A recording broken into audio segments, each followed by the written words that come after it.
بسم الله الرحمن الرحيم. السلام عليكم ورحمة الله وبركاته.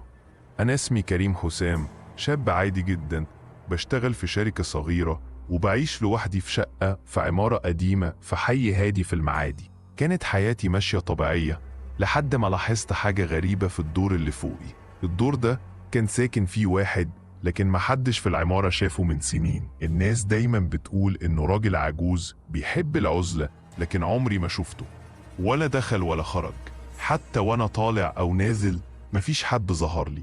لكن اللي حصل بعد كده خلاني اشك ان في حاجة غلط.